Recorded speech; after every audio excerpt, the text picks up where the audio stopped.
Summer heat ను cool shades తో beat చేయండి. Mister opticals mister cool offer up to 75% off in summer glasses. పశ్చిమాసియాలో శాంతి వికసిస్తుందని ప్రపంచం అంతా కూడా ఆశపడింది. రెండు వర్గాల్ని మొత్తం మీద ఇస్లామాబాద్లో కూర్చోబెట్టడంలో మాత్రం సక్సెస్ అయ్యారు. కానీ చర్చలు మాత్రం విఫలమయ్యాయి. ఒకవైపు ఇరాన్ పైన వరుసపెట్టి దాడులు కొనసాగుతూనే ఉన్నాయి. ప్రతి దాడులతో ఇరాన్ కూడా సన్నద్ధమై ఉంది. సో ఏంటి పరిస్థితి? పరిష్కారం వచ్చేటువంటి అవకాశం ఎంతవరకు ఉంది? అమెరికా చాలా స్పష్టంగా చెప్తుంది, హార్ముజ్ విషయంలో రాబోయేటువంటి రోజుల్లో దిగ్బంధం తప్పదు అంటుంది. ఇది ఎంతవరకు పాసిబుల్ అవుతుంది? ఈ అంశాలపైన విశ్లేషణ చూద్దాం. మనతో పాటు మాజీ అంబాసిడర్ అనే సీనియర్ ఐఎఫ్ఎస్గా చేసి రిటైర్ అయినటువంటి వినోద్ గారు ఉన్నారు. వినోద్ గారు నమస్తే. నమస్కారం సార్. అసలు ఎవరు ఊహించలా ముందు అసలు చర్చలు జరుగుతాయి అనేదే ఒక ఇంట్రెస్టింగ్ టర్నింగ్ పాయింట్ కింద చూశారు. పాకిస్తాన్ వేదికగా మొదలైనవి. తర్వాత ఇరు పక్షాలు స్పష్టంగా ఈ చర్చలు పూర్తి స్థాయిలో విఫలమైనవి అని చెప్పారు. ఒకటి, ఇరాన్లో జరిగినటువంటి దాడులకు సంబంధించిన అంశాలని అంతర్జాతీయ వేదిక పైన ఇరాన్ ప్రస్తావించగలిగింది. అమెరికా మేము వాళ్ళని లొంగదీసాం, చర్చల వరకు తీసుకొచ్చామని మాత్రం చెప్పుకోగలిగింది. ఫైనల్గా రావాల్సినటువంటి శాంతి అనేది రాలేదు. ఏంటి సార్ తర్వాత భవిష్యత్తు? ఇప్పుడు మనం ఒకసారి ఇది అంటే ఇరాన్ అమెరికా ఏదైతే యుద్ధమని మాట్లాడుకునేటప్పుడు 1979 నుంచి ఇది ఏదైతే ఇస్లామిక్ రిపబ్లిక్ ఏర్పడ్డదో, ఆ రెవల్యూషన్ వచ్చిందో, అమెరికన్ ఎంబసీని 444 రోజులు వాళ్ళు మొత్తం సిబ్బందిని బందీగా చేసిన రోజు నుంచి కనుక మనం చూసినట్టయితే ఈ వైరుధ్యం నడుస్తూనే ఉన్నది. కాకపోతే మధ్యన ఇప్పుడు ఏవైతే ఈ శాంక్షన్స్ ఎక్కువ పెట్టడం వల్ల, తర్వాత మధ్యన నెగోషియేషన్స్ స్టార్ట్ చేయటం, మళ్ళీ విఫలం కావటం, ఒక్కొక్క స్టేజ్లో ఒక విధంగా అవుతుంది. అయితే రీసెంట్గా స్టార్ట్ చేసిన తర్వాత, ఎందుకంటే ట్రంప్ మొదటిసారి వచ్చినప్పుడే ఒబామా చేసిన ఏదైతే ఈ ఒడమడికలు ఉన్నాయో అవన్నీ తప్పు అనటం మొదలుపెట్టిండు. దాని తర్వాత అవన్నీ క్యాన్సిల్ చేసేసిండు. తర్వాత ఇప్పుడు సెకండ్ టైం ఎప్పుడైతే ఎలక్ట్ అయ్యి వచ్చిన తర్వాత అవన్నీ నేను రెక్టిఫై చేస్తాను అనే పద్ధతిలో వచ్చేసి మగ అనేది అయితే మేక్ అమెరికా గ్రేట్ అగైన్ అని పెట్టుకొని నో వార్స్ ఎనీవేర్, అనవసరంగా అమెరికా వరల్డ్ మొత్తంలో ఏదేదో వార్లో ఇన్వాల్వ్ అయ్యి ట్యాక్స్ పేయర్ మనీ వేస్ట్ చేస్తూ లాస్లో పోతుంది. I will never wage any war అన్నాడు. కానీ వచ్చిన 2-3 నెలల నుంచి వార్లోనే దిగిపోయాడు. ఆయన ఒక డిపార్ట్మెంట్ని, డిఫెన్స్ డిపార్ట్మెంట్ వదిలిపెట్టి డిపార్ట్మెంట్ ఆఫ్ వార్ అని పెట్టేసిండు. అది మనకు తెలుసు. అయితే యాక్చువల్గా అంటే ఎప్పుడైతే వెనిజువేలా ఆయిల్ మీద కన్ను పడ్డదో, ఆయనకు బేసిక్గా పెట్రోల్, ఆయిల్ కాదు. ఆయన బిజినెస్ మ్యాన్. రాగానే తారిఫ్ వార్లు అన్నాడు, ఈ వారు ఆ వారు అని అలీస్ను, తర్వాత అపోనెంట్స్ను అందరినీ లెఫ్ట్ రైట్ కొట్టేసిండు. తర్వాత ఈ ఆయిల్ మీద పడ్డది. వెనిజువేలా ప్రెసిడెంట్ మదురోను మిడ్ నైట్ ఆపరేషన్ చేసి కిడ్నాప్ చేసి తీసుకెళ్ళి అమెరికన్ జైల్లో పెట్టిన తర్వాత ఈ అనౌన్స్ చేసుకున్నాడు, నేనే ప్రెసిడెంట్ ఆఫ్ వెనిజువేలా అని, కూడా ఆయిల్ అంతా మాదే, మేమే అమ్ముకుంటాం, వెనిజువేలా ప్రజలకు ఎంతో కొంత ఇస్తాం, వాళ్ళు కూడా బతకాలి కదా అనే పద్ధతి పోయిండు. దాని తర్వాత ఇరాన్ ఆయిల్ కావాలన్నాడు. ఓపెన్గా చెప్పండి 3-4 రోజుల కింద మీటింగ్లో, yes I'm a businessman, ఓపెన్గా ఒప్పుకున్నాడు, ఐ వాంట్ ఇరాన్ ఆయిల్ అన్నాడు. సో అది ఇరాన్ అంత ఈజీగా సక్కం అయ్యేటట్టు కాలేదు.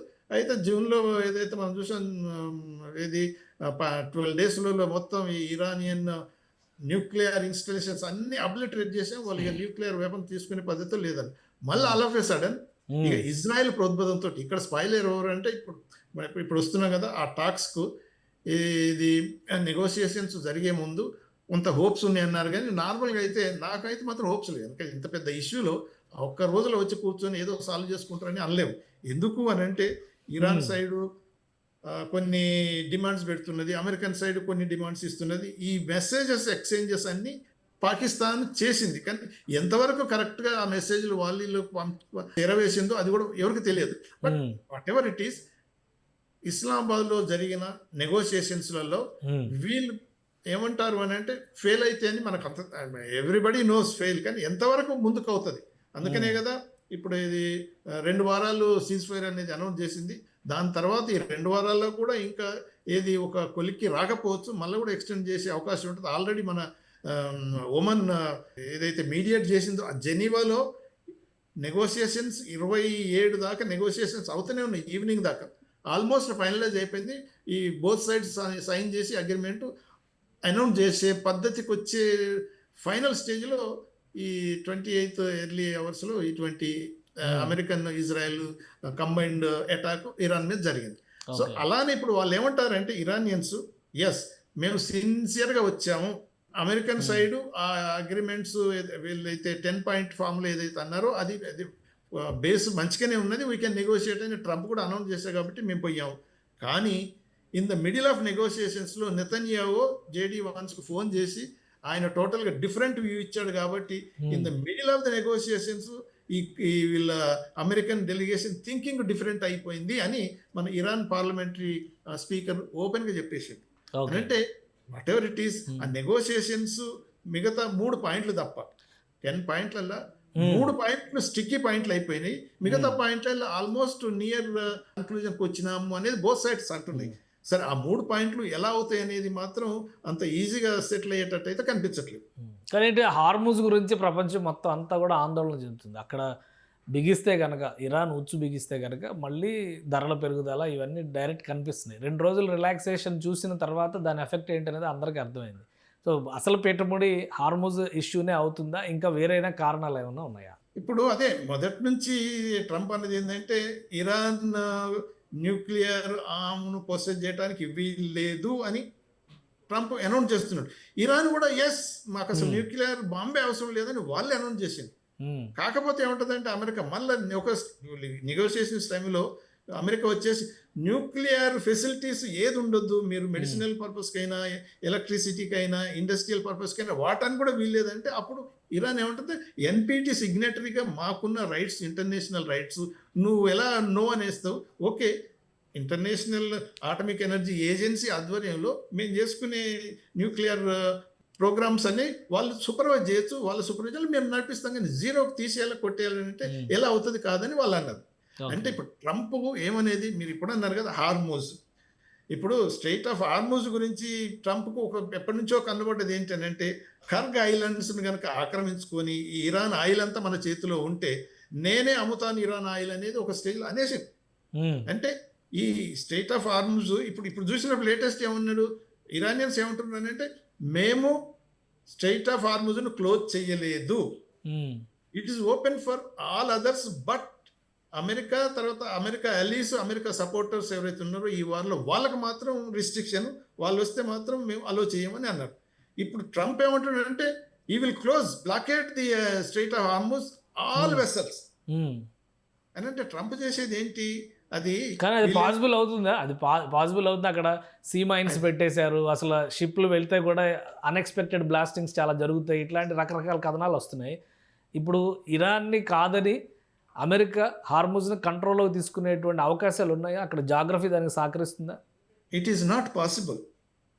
ఫుల్ స్కేల్ వార్ అయితే తప్ప, ఆ వార్లో ఇరాన్ పూర్తిగా అడుగంటిపోతే తప్ప చివరి నిమిషం దాకా వాళ్ళు మాత్రం అటువంటి పొజిషన్ ఒప్పుకోరు. ఆల్రెడీ మన ఐఆర్జీసీ గార్డ్స్ వాళ్ళంతా నిన్న చూసినట్టయితే ఏది అమెరికన్ నేవల్ షిప్పా లేకపోతే ఇంకా అదర్ ఏదో అమెరికన్ నేవల్ షిప్పే పోతున్నప్పుడు మిడిల్ ఆఫ్ ది మన ఇంటర్నేషనల్ వాటర్లోనే హార్మూజ్ దాకా పోలేదు. అక్కడి నుంచి వాళ్ళు వార్నింగ్ ఇచ్చేసారు, నువ్వు వెంటనే you have to return back if you come fire at you and then will destroy you అని కూడా వార్నింగ్ ఇస్తూనే ఉన్నారు.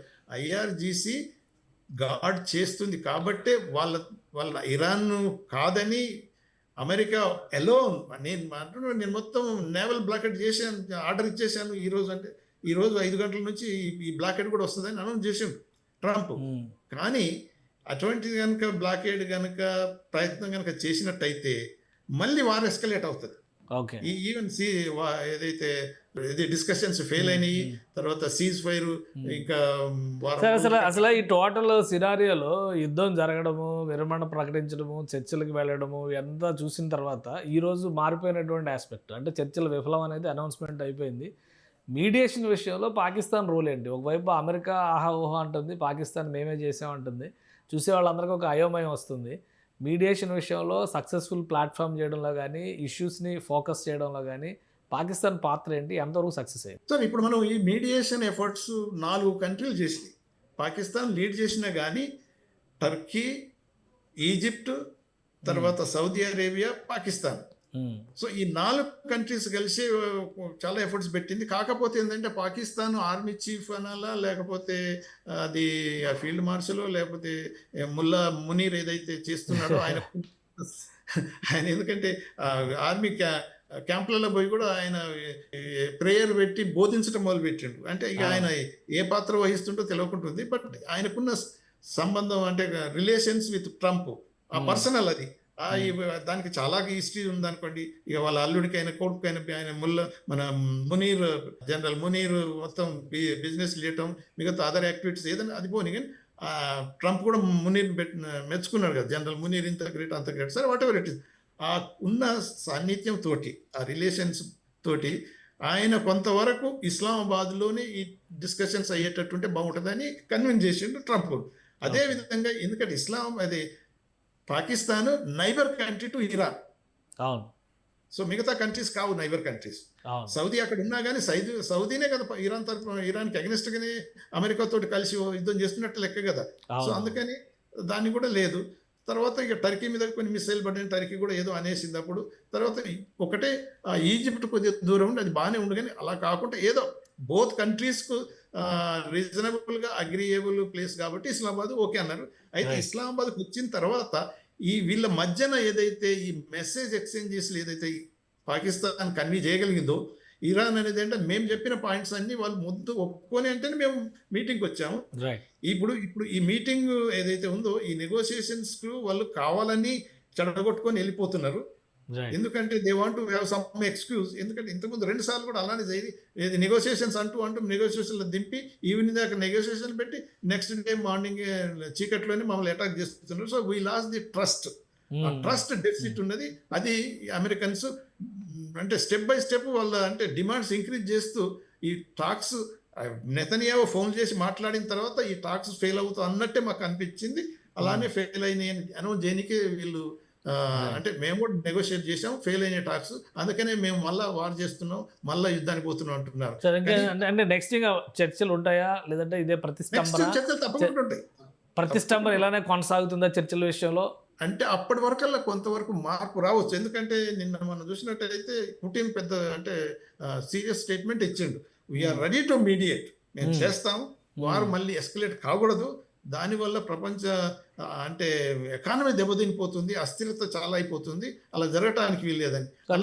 స్టిల్ హోప్ ఉంది అనుకుంటే మీడియేషన్ చేయడానికి ఎవరున్నారు? ఇప్పుడు రష్యాని యాక్సెప్ట్ చేసే పరిస్థితి లేదు, భారతదేశం ఇంకా చొరవ చూపిస్తున్నటువంటి సంకేతాలు ఏం కనిపించట్లేదు. మళ్ళీ మీడియేషన్ పాకిస్తాన్ ఆధ్వర్యంలోనే జరిగే అవకాశం ఉంటే సక్సెస్ అవుతుందా లేదా అనే సందేహాలు కూడా ఉన్నాయి.